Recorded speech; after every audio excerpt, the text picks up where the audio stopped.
दोस्तों, जेएसएससी परीक्षा में एक बार फिर से आपका स्वागत है। आज हम लोग इस वीडियो में बीपीएससी प्रीलिम्स के जो 56 से लेकर के 59 जो कि 2014 में एग्ज़ाम आयोजित कराया गया था, उसके प्रीलिम्स के क्वेश्चन को सॉल्व करने वाले हैं। तो चलिए प्रश्न नंबर 1 के साथ फटाफट से आरंभ करते हैं। देखिए, यहाँ पास ये जो प्रश्न है वो इंग्लिश हिंदी दोनों में उपलब्ध है। ठीक है, तो हम लोग हिंदी से शुरू करते हैं। देखिए, प्रश्न नंबर 1 है कि केंद्रीय स्वास्थ्य मंत्री द्वारा मानसिक स्वास्थ्य नीति प्रारंभ की गई। तो बताना है कि मानसिक स्वास्थ्य नीति जो है वो कब प्रारंभ किया गया था। वो किया गया था 10 अक्टूबर 2014 को। कब? 10 अक्टूबर 2014 को मानसिक स्वास्थ्य नीति प्रारंभ किया गया था। दूसरा नंबर का क्वेश्चन है कि प्रधानमंत्री नरेंद्र मोदी द्वारा सांसद आदर्श ग्राम योजना प्रारंभ की गई। सांसद आदर्श ग्राम योजना कब प्रारंभ किया गया? तो 11 अक्टूबर 2014 को। ठीक है, 11 अक्टूबर 2014 को। आगे है कि 11वीं महानगर कांग्रेस हैदराबाद में आयोजित किया गया था। तो कब आयोजित किया गया था उसके बारे में प्रश्न जो है वो आपसे पूछा है। ठीक है, तो ये भी अक्टूबर 2014 में आयोजित किया गया था। 4 नंबर का क्वेश्चन है कि किस क्षेत्र में भारत अमेरिकी सैन्य अभ्यास, जिसे हम लोग युद्धाभ्यास 2014 बोलते हैं, वो आयोजित किया गया था। तो किस क्षेत्र में आयोजित किया गया था? ये किया गया था रानीखेत उत्तराखंड में। कहाँ? रानीखेत उत्तराखंड में आयोजित किया गया था। 5 नंबर का प्रश्न है कि निम्नलिखित में से राजनीतिक दलों का कौन सा समूह 16वीं लोकसभा के चुनाव में एक भी सीट नहीं जीत पाया? ठीक है, कौन सा समूह जो है एक भी सीट नहीं जीत पाया? वो नहीं जीत पाया DMK, RLD, नेशनल कॉन्फ्रेंस और BSP। ठीक है दोस्तों, आज हम लोग बात करने वाले हैं बीपीएससी टीचर रिक्वायरमेंट एग्जाम के बेस्ट बुक के बारे में, जो कि चक्षु पब्लिकेशन के द्वारा प्रकाशित किया गया है। यदि सामान्य अध्ययन की बुक के बारे में बात किया जाए तो इसमें 2350 objective type most important question है और साथ ही साथ इसमें 20 प्रैक्टिस सेट भी दिया गया है। लैंग्वेज पेपर में आपको 2450 मोस्ट इंपोर्टेंट ऑब्जेक्टिव प्रश्न है और इसमें 25 प्रैक्टिस सेट भी दिया गया है। यदि आप इन दोनों बुक को यदि परचेज करना चाहते हैं तो डिस्क्रिप्शन में अमेजोन और फ्लिपकार्ट दोनों माध्यमों का लिंक दिया हुआ है। आप वहां से जाकर के घर बैठे बुक को ऑर्डर आसानी से कर सकते हैं। चलिए अब आगे बढ़ते हैं प्रश्न नंबर 6 की ओर। प्रश्न नंबर 6 है कि राष्ट्रपति प्रणब मुखर्जी ने 7 अक्टूबर 2014 को लोक प्रशासन शिक्षा संबंधी विषय और प्रबंधन के लिए 2014 का लाल बहादुर शास्त्री राष्ट्रीय पुरस्कार प्रदान किया।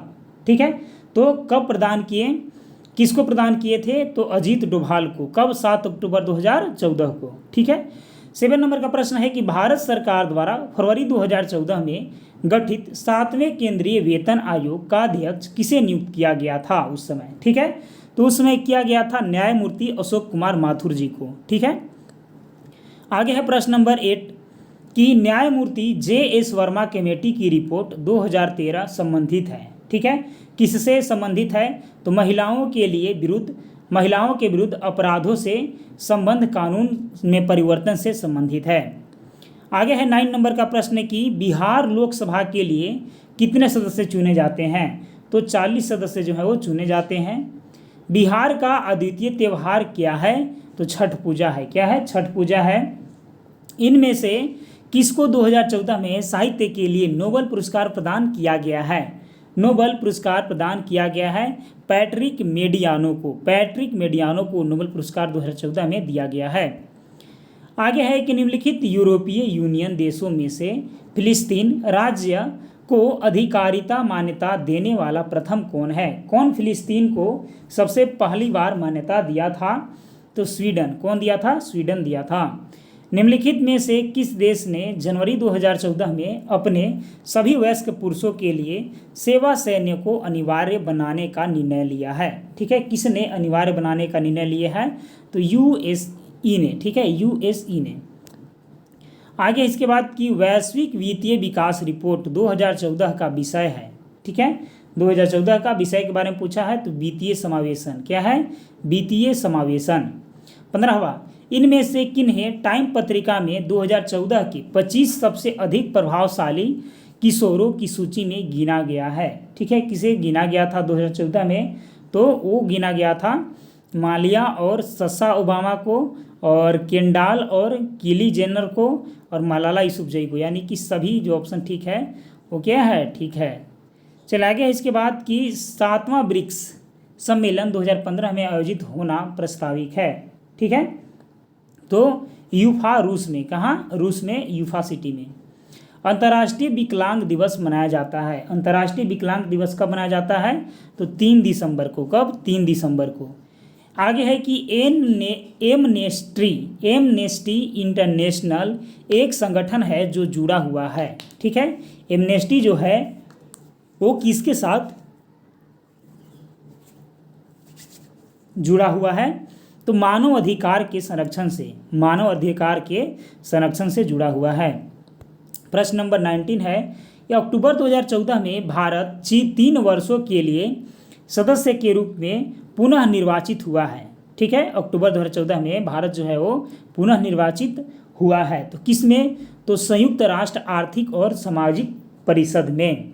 ठीक है, चलिए आगे है कि अंगोला, मलेशिया, न्यूजीलैंड, स्पेन और वेनेजुएला 16 अक्टूबर 2014 को गैर अस्थायी सदस्य के रूप में सेवा करने हेतु गए। ठीक है, सेवा करने हेतु गए तो संयुक्त राष्ट्र सुरक्षा परिषद के लिए, संयुक्त राष्ट्र सुरक्षा परिषद के लिए। निम्नलिखित देशों में से किसने फरवरी 2014 के सोची शीतकालीन ओलंपिक खेलों में सबसे अधिक स्वर्ण पदक जीता है? ठीक है, किसने सबसे अधिक स्वर्ण पदक जीता है? तो रूस ने। किसने जीता है? तो रूस ने सबसे अधिक जीता है। आगे है कि इनमें से किस बहुमुखी योग्यता वाले क्रिकेट खिलाड़ी ने एक दिवसीय अंतर्राष्ट्रीय क्रिकेट के इतिहास में जनवरी 2014 में तीव्र गति से शतक बनाया? ठीक है, किसने तीव्र गति से शतक बनाया? तो जेम्स फकनर ने। आगे इसके बाद कि चैंपियन लीग T20 2014 का विजेता कौन है? ठीक है, तो 2014 का विजेता था चेन्नई सुपर किंग। ठीक है, चेन्नई सुपर किंग। चलिए आगे बढ़ते हैं। आगे है इसके बाद कि 17वें एशियन गेम्स 2014 में भारत का स्थान क्या है? भारत का स्थान उस समय क्या था? तो 8 रैंक पर था। इनमें से कौन 17वें एशियन गेम्स में पुरुषों के 65 किलोग्राम फ्री स्टाइल कुश्ती में स्वर्ण पदक विजेता था? ठीक है, कौन विजेता था? तो योगेश्वर दत्त। कौन? योगेश्वर दत्त। 20वें राष्ट्रमंडल खेलों में किस देश ने 5वां स्थान प्राप्त किया है? किस देश ने 5वां स्थान प्राप्त किया है? तो भारत ने। किसने? भारत ने। किसने अपना प्रथम grand slam Australian open tennis competition 2014 महिला एकल जीता? किसने जीता? तो ली ना ने। किसने? ली ना ने। आगे है कि सैफ टूर्नामेंट 2013 का विजेता कौन था?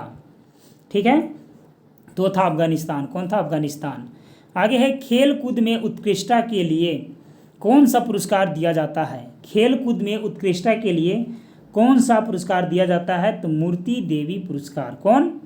मूर्ति देवी। सॉरी खेल कूद में पूछा है, सॉरी इसमें है अर्जुन पुरस्कार। ठीक है, खेल कूद में अर्जुन पुरस्कार जो है सर्वश्रेष्ठ पुरस्कार माना जाता है। ठीक है, चलिए आगे बढ़ते हैं। आगे है इसके बाद कि प्रिंस ऑफ वेल्स कप किस खेल से संबंधित है? प्रिंस ऑफ वेल्स कप जो है वो किस खेल से संबंधित है? तो गोल्फ से। किससे? गोल्फ से। निम्नलिखित में से कौन हड़प्पा और मोहनजोदाड़ो के उत्खनन से संबंधित नहीं थे? ठीक है, तो R.D. बैनर्जी थे, के.एन. दीक्षित थे, M.S. वत्स थे, लेकिन B.A. स्मिथ नहीं थे। ठीक है, B.A. स्मिथ नहीं थे। गौतम बुद्ध अपना प्रथम उपदेश कहाँ दिए थे? गौतम बुद्ध अपना प्रथम उपदेश सारनाथ में दिए थे। कहाँ? सारनाथ में। प्राचीन भारत का नेपोलियन किसे कहा जाता है? तो प्राचीन भारत का नेपोलियन कहा जाता है समुद्रगुप्त को। किसको? समुद्रगुप्त को। हर्षवर्धन के शासनकाल में किस चीनी यात्री ने भारत की यात्रा की थी? किसने भारत की यात्रा की थी? तो ह्वेनसांग ने। किसने? ह्वेनसांग ने। 2.5 दिन का झोपड़ा क्या है? 2.5 दिन का झोपड़ा क्या है? मस्जिद है। क्या है? मस्जिद है। तुजुक ए बाबरी किस भाषा में लिखा गया था? तुजुक ए बाबरी किस भाषा में लिखा गया था? तो तुर्की भाषा में। किसमें? तुर्की भाषा में। ठीक है, तू यहाँ भी है, तू यहाँ भी लगा लीजिएगा। ठीक है। हल्दी घाटी के युद्ध में महाराणा प्रताप की सेना के सेनापति कौन थे? तो थे हकीम खान। कौन थे? हकीम खान। शिवाजी की राजधानी कहाँ थी? शिवाजी की राजधानी कहाँ थी? रायगढ़ थी। कहाँ थी? रायगढ़। किस साल रेगुलेटिंग एक्ट पारित किया गया था? रेगुलेटिंग एक्ट किस वर्ष पारित किया गया था? 1773 में। 1857 में भारत का गवर्नर जनरल कौन था? भारत का गवर्नर जनरल कौन था? तो लॉर्ड कैनिंग था। कौन था? लॉर्ड कैनिंग था। आगे है कि किस घटना के बाद महात्मा गांधी ने असहयोग आंदोलन को अपनी हिमालय जैसी भूल बताई थी? ठीक है, अपनी हिमालय जैसी भूल बताई थी। तो चौरी चौरा कांड के बाद। कौन सा? चौरी चौरा कांड के बाद। आगे है कि बंग भंग के बाद कौन सा आंदोलन शुरू हुआ था? बंग भंग के बाद कौन सा आंदोलन शुरू हुआ था? स्वदेशी आंदोलन। कौन सा आंदोलन? स्वदेशी आंदोलन। इंडियन नेशनल कांग्रेस की प्रथम भारतीय महिला अध्यक्ष कौन थी? इंडियन नेशनल कांग्रेस की प्रथम भारतीय पूछा है, भारतीय महिला अध्यक्ष कौन थी? तो सरोजनी नायडू। ठीक है, एनी बेसेंट प्रथम महिला थी, लेकिन वो तो भारतीय नहीं थे, आयरलैंड के थे, इसीलिए प्रथम भारतीय आएगा तो सरोजनी नायडू मारिएगा। ठीक है। मैडम कामा ने 1907 में प्रथम तिरंगा ध्वज कहाँ फहराया था? ठीक है, तो फहराए थे वो स्टुटगार्ड में। कहाँ? स्टुटगार्ड में फहराए थे। आगे है कि नालंदा विश्वविद्यालय के संस्थापक कौन थे? नालंदा विश्वविद्यालय के संस्थापक कौन थे? कुमारगुप्त। कौन थे? कुमारगुप्त। आगे है इसके बाद कि बिहार के कौन से स्थान में गांधी जी ने अपना प्रथम सत्याग्रह किया था? प्रथम सत्याग्रह किया था तो चंपारण में। कहाँ? चंपारण में। इंडिका का लेखक कौन था? इंडिका का लेखक कौन था? तो मेगास्थनीज था। कौन था? मेगास्थनीज। पटना में किस सिख गुरु का जन्म हुआ था? पटना में किस सिख गुरु का जन्म हुआ था? गोविंद सिंह का। किसका? गोविंद सिंह का। 1922 में गया के इंडियन नेशनल कांग्रेस के अधिवेशन के अध्यक्ष कौन थे? ठीक है, वो थे चित्तरंजन दास। कौन थे? चित्तरंजन दास।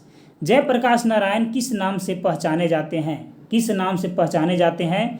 लोकनायक के नाम से। किस नाम से? लोकनायक के नाम से। सबसे बड़ी तटीय रेखा किस देश की है?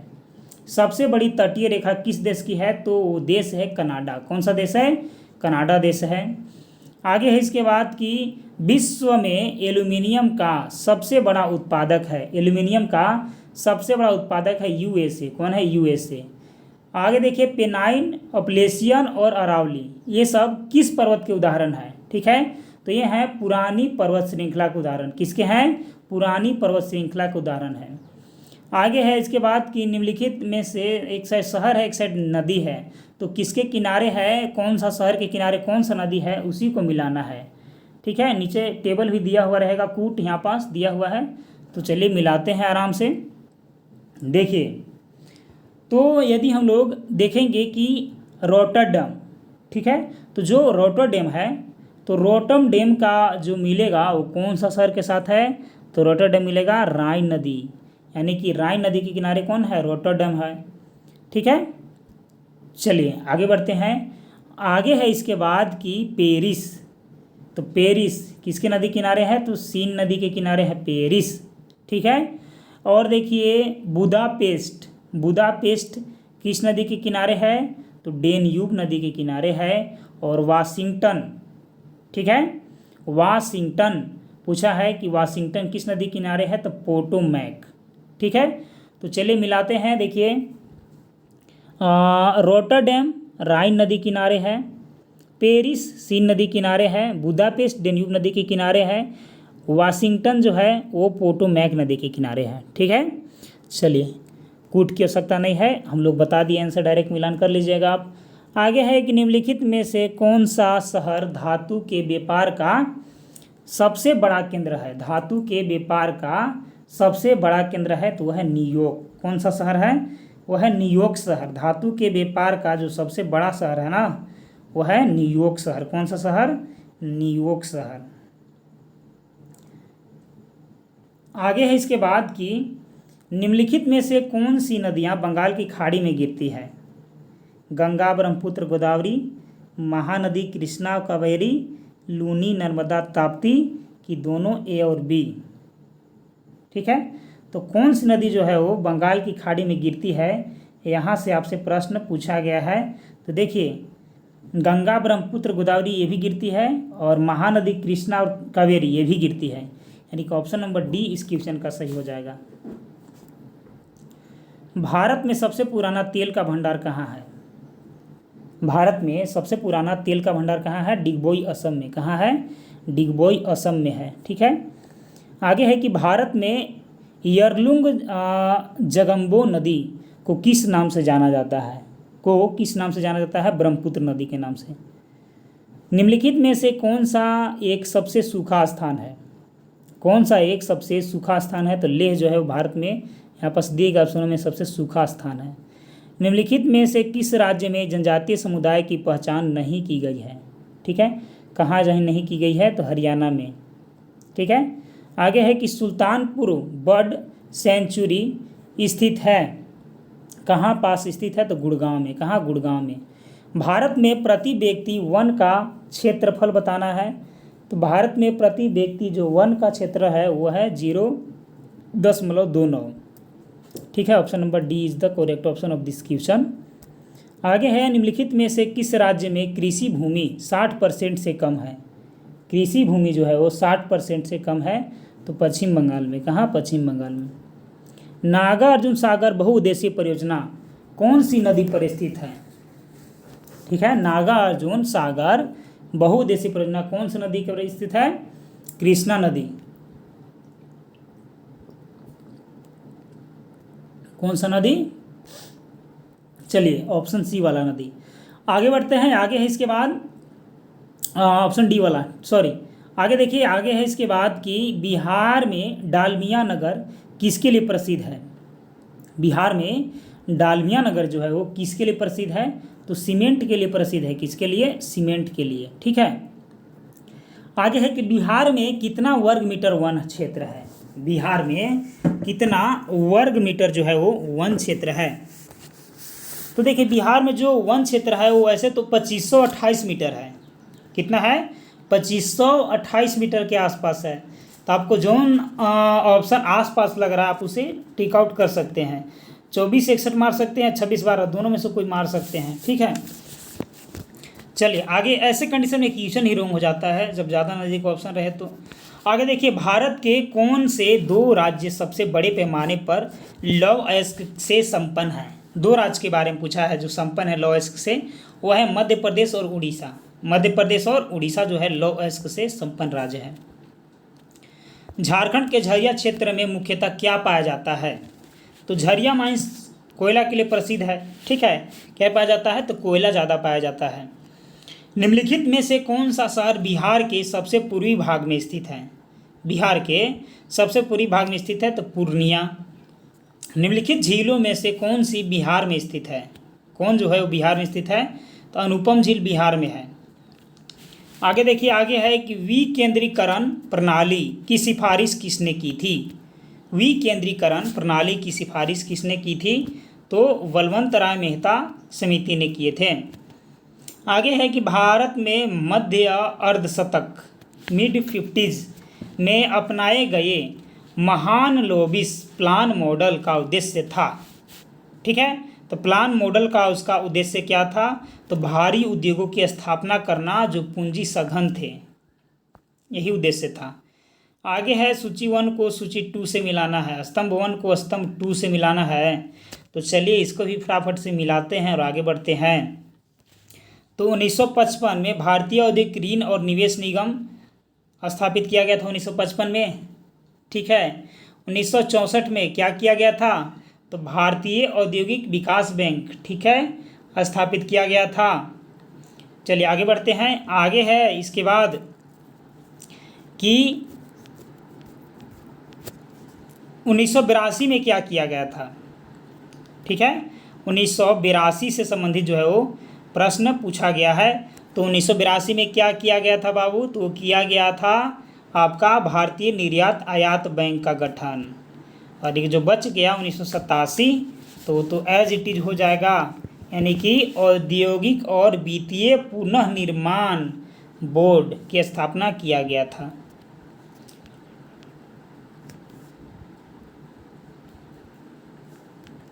आगे भी सेम टू सेम है, स्तंभ 1 और स्तंभ 2 है, इसको भी मिलाना है। ठीक है, तो चलिए इसको भी मिलाते हैं, आगे बढ़ते हैं।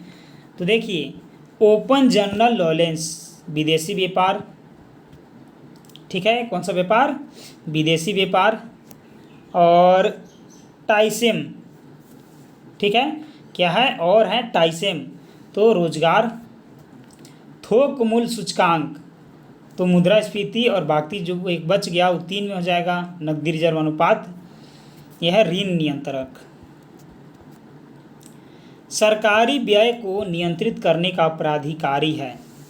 सरकारी व्यय को नियंत्रित करने का प्राधिकारी बताना है कि कौन है? वह है वित्त मंत्रालय। कौन है? वित्त मंत्रालय है।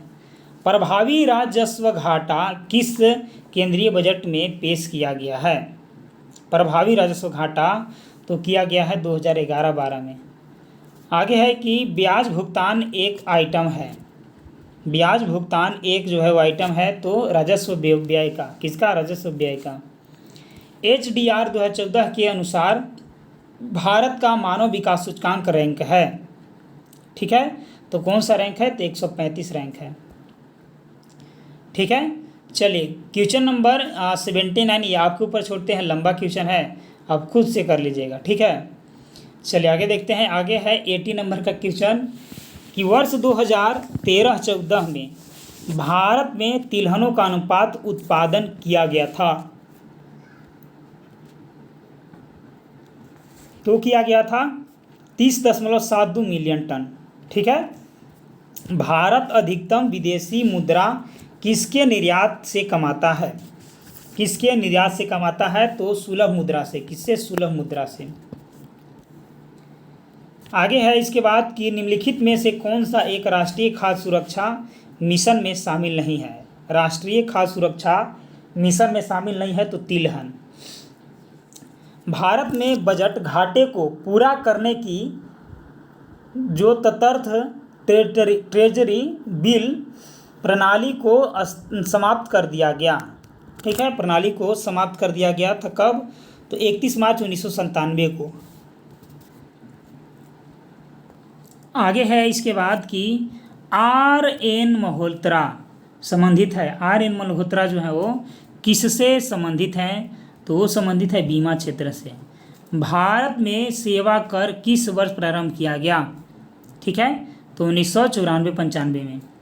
रुपए की परिवर्तनीयता का तात्पर्य है।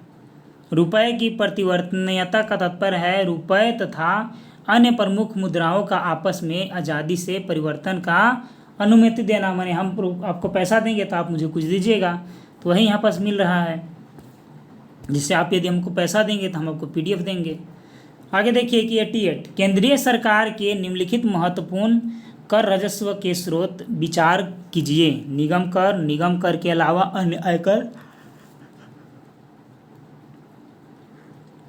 कस्टम और संघ उत्पादन शुल्क। ठीक है, तो इसमें क्या हो जाएगा? इसमें जो हो जाएगा कि सकल कर राजस्व के मामले में इनकी सही अवरोह क्रम बताना है, तो 1, 2, 3, 4। ठीक है, option number A he correct हो जाएगा। आगे है यहाँ पास कि माइक्रो लघु और माध्यम उद्यम विकास अधिनियम 2006 के अनुसार निम्नलिखित में से कौन सी एक निर्माणी क्षेत्र के माध्यम उद्योग हेतु निर्धारित प्रवेश की सीमा है? ठीक है, तो वह है दोस्तों 5 करोड़ से अधिक तथा 10 करोड़ से कम भूमि वाले किसान को। शिशु मृत्यु दर क्या है? ठीक है, ये जो दर है उसके बारे में पूछा गया है कि वो जो दर है वो कौन सा दर है? तो है हर 1000 जीवित जन्मों के अवसर पर जन्मने वाले जो बच्चे हैं उनकी संख्या जिनकी मृत्यु हो गई है। ठीक है, आगे है 91 की निम्नलिखित में से किन वर्षों में व्यापार संतुलन भारत के लिए अनुकूल था? ठीक है, व्यापार भारत में संतुलन अनुकूलन के लिए कब ठीक था? तो 1972, 73 और 76, 77 में। निम्नलिखित समझौते पर विचार करना है। ठीक है, क्वेश्चन आज तो बड़ा बड़ा ही है ज़्यादा। आगे है यहाँ पास कि विचार करना है। ठीक है, तो आगे है ISLFTA भारतीय श्रीलंका मुक्त व्यापार समझौता। SAFTA दक्षिण एशिया मुक्त व्यापार क्षेत्र, CECA भारत और सिंगापुर के बीच व्यापार आर्थिक सहयोग समझौता, यानी कि 1 2 3 4 सब ठीक है इसमें। आगे है इसके बाद दोस्तों कि निम्नलिखित में से कथनों पर विचार करना है। निम्नलिखित कथनों का विचार करना है कि कौन सा कथन जो है यहाँ पास सही दिया हुआ है। ठीक है, तो चलिए हम लोग निम्नलिखित कथन पर विचार करते हैं। देखिए, निम्नलिखित कथनों पर विचार करने 2 कथन है। वर्षा बीमा योजना भारतीय कृषि बीमा कंपनी लिमिटेड द्वारा किया गया है। यह योजना वर्ष 2007 के दौरान दक्षिण पश्चिम मानसून अवधि में शुरू किया गया था। तो क्या है, जो केवल एक सही है या दोनों सही है? तो किसमें केवल एक सही जो है ऑप्शन नंबर 1 वही सही है। आगे है इसके बाद भी निम्नलिखित कथनों पर वही विचार करना है। बैंक दर वह ब्याज दर है जो भारतीय रिजर्व बैंक अपने ग्राहकों से उनके अल्पकालिक उधार पर लेता है। दूसरा, रेपो दर वह ब्याज दर है जो भारतीय रिजर्व बैंक अपना ग्राहकों से उनके दीर्घकालिक उधार लेता है। उपयुक्त कथन में से कौन सा गलत है उसको बताना है। ठीक है, तो दोनों 1 और 2 दोनों है, इस दोनों कथन जो है गलत है। भारत में वित्तीय क्षेत्र में सुधारों में शामिल है। भारत में वित्तीय क्षेत्र में सुधारों में शामिल है, तो सब ऑप्शन जो है वो वित्तीय क्षेत्र के सुधारों में शामिल है। आगे है कि निम्नलिखित में से कौन सा भारतीय निर्माण का एक अंग नहीं है। ठीक है, भारतीय निर्माण का एक अंग नहीं है, तो कृषि आधारित उद्योग। आगे है कि भारतीय योजना आयोग के अनुसार निम्नलिखित में से कौन सी गरीबी रेखा के लिए सही है। गरीबी रेखा के लिए कौन सा जो है वो सही है। ठीक है, तो गरीबी रेखा के लिए क्या सही है कि नगरीय क्षेत्र में प्रति व्यक्ति आय 32 रुपये प्रतिदिन और ग्रामीण क्षेत्रों में प्रति व्यक्ति आय 32 रुपये प्रतिदिन, या ग्रामीण क्षेत्रों में प्रति व्यक्ति आय 26 रुपये, या नगरीय में 42 रुपये। तो कौन ठीक है? तो देखिए, ग्रामीण क्षेत्रों में 26 रुपया और नगरीय क्षेत्रों में कितना? तो 32 रुपया, ये ठीक है, यानी कि ऑप्शन नंबर 2 और 3 ठीक है। आगे है इसके बाद कि निम्नलिखित योजनाओं पर विचार करना है। EAS ट्राइसेम या ज़राई हो गया, या RLEGP। तो इस योजनाओं को लागू करने का सही समय में लगाना है। ठीक है, कि कौन सबसे पहले लागू हुआ था और कौन सबसे बाद में लागू हुआ है। तो सबसे पहले 2 योजना लागू हुआ है, उसके बाद 4 ऑप्शन वाला, फिर 3, फिर 1 वाला। ठीक है, यानी कि ऑप्शन नंबर डी इसका करेक्ट हो जाएगा। आगे देखिए, स्तंभ 1 को स्तंभ 2 से मिलाना है बाबू। तो चलिए मिलाते हैं। राष्ट्रीय कृषि नीति 2000 ईस्वी में, समुद्रीय मत्स्य नीति 2004 में। ठीक है, नवीन विदेशी व्यापार नीति, तो नवीन विदेशी व्यापार नीति लागू था, ये कब लागू किया गया था? तो ये लागू किया गया था आपका 1978 में। ठीक है, और आगे बढ़ते हैं। आगे है नवीन विदेशी मुद्रा नीति, ये 2014 में।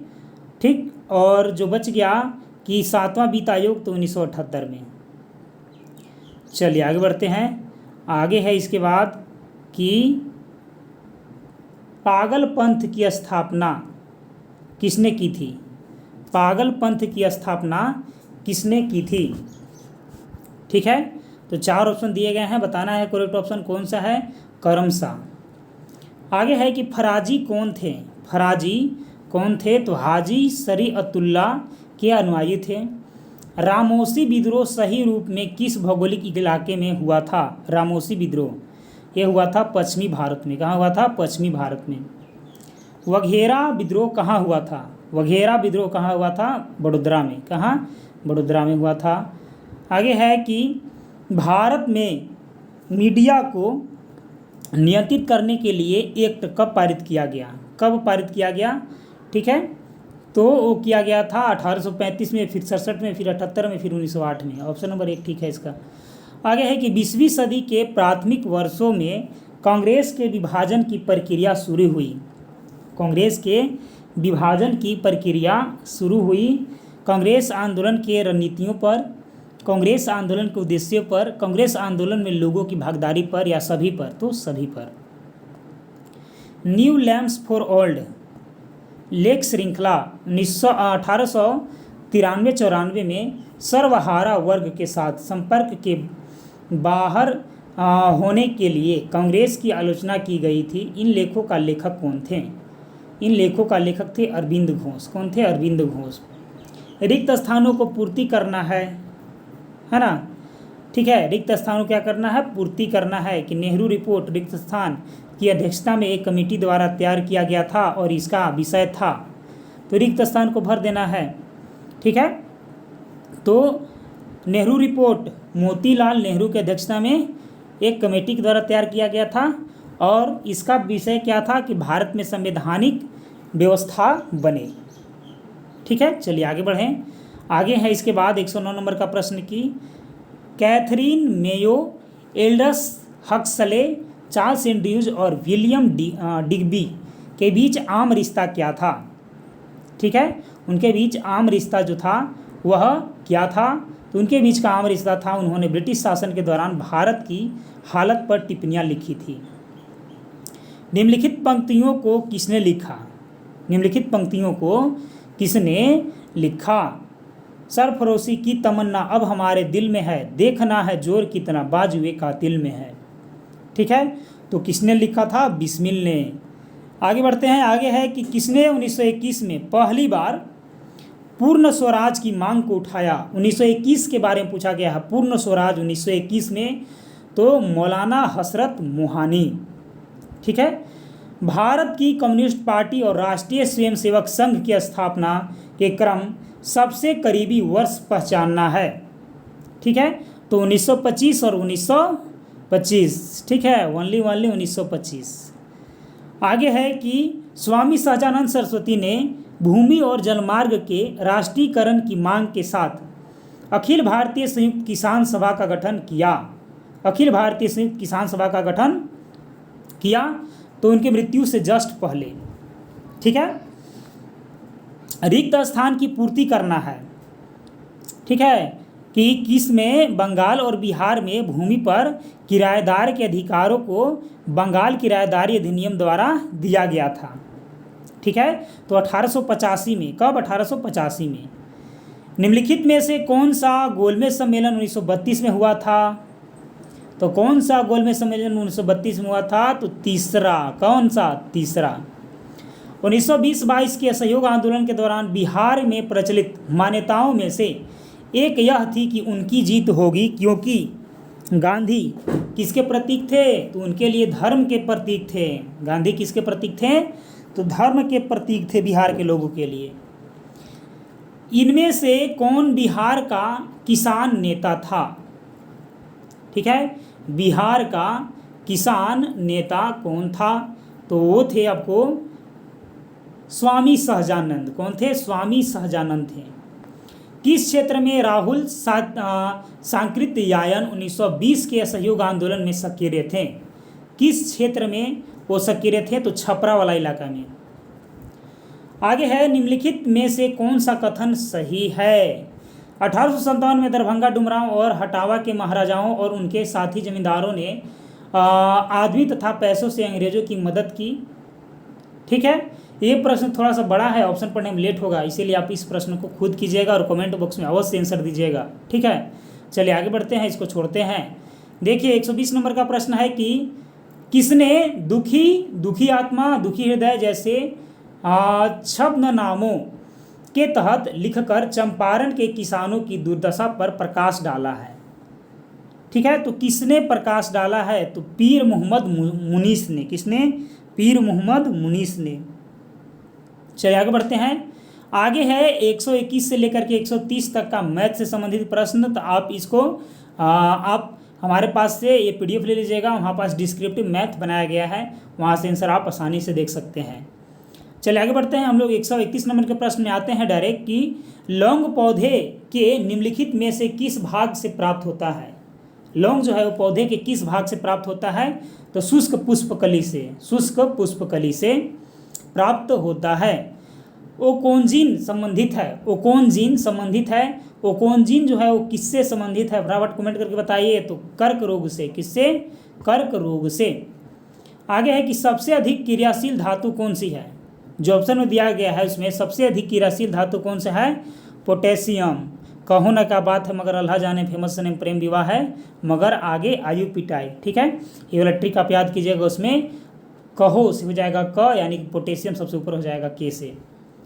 134 डीएनए को किसने अंतःपात्र में बनाया। ठीक है, तो किसने बनाया, तो आर्थर कोर्नबर्ग ने। 1945 में नागासाकी जापान में गिराए गए बम में कौन सा विस्फोटक प्रयुक्त किया गया था। कौन सा विस्फोटक प्रयुक्त किया गया था, तो प्लूटोनियम। कौन सा, प्लूटोनियम। वैज्ञानिक जिन्होंने सर्वप्रथम खोज की थी कि पृथ्वी सूर्य के चारों ओर घूमती है, वो कौन थे। ठीक है, वो कौन थे बताना है, तो वो थे कोपरनिकस। कौन थे, कोपरनिकस। कॉस्मिक किरण। ठीक है, कॉस्मिक किरण से संबंधित प्रश्न आया है, तो कॉस्मिक किरण आवेशित कण होता है। क्या होता है, आवेशित कण होता है। निम्नलिखित में से कौन सा तत्व सभी कार्बन यौगिकों में मिलता है। ठीक है, सभी कार्बन यौगिक मिलता है, तो कौन मिलता है, कार्बन मिलता है सभी कार्बन यौगिक में। कार्बन से बना है तो कार्बन में मिलेगा।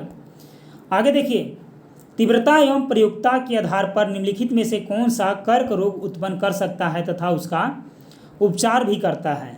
ठीक है, वो है आयनीय विकिरण। कौन है, आयनीय विकिरण है। एक स्वस्थ वयस्क मनुष्य में रक्त का कुल परिमाप होता है। रक्त का कुल परिमाप होता है 5 से 6 लीटर। टाइफाइड तथा कॉलरा विशिष्ट उदाहरण है। टाइफाइड तथा कॉलरा जो है वो विशिष्ट उदाहरण किसका है, वो है जलजन्य रोग का। ठीक है, जलजन्य रोग का टाइफाइड और कॉलरा जो है वो विशिष्ट उदाहरण है। यकृत एवं मांसपेशियों में ऊर्जा जमा होती है। यकृत एवं मांसपेशियों में ऊर्जा जमा होती है ग्लाइकोजेन के रूप में। किसके रूप में, ग्लाइकोजेन के रूप में। जीवाणु की खोज किसने की। जीवाणु की खोज किसने की, ल्यूवेनहुक ने। किसने, ल्यूवेनहुक ने। जीवों में अत्यधिक विविधता का कारण है। जीवों में अत्यधिक विविधता का कारण है अनुकूलन। क्या, अनुकूलन। कीट संवर्धन क्या है। कीट संवर्धन क्या है, कीटों की वृद्धि का विज्ञान कीट संवर्धन कहलाता है। सबसे छोटा जीव जो स्वयं विकास एवं प्रजनन करने में समर्थ है, वह कौन है।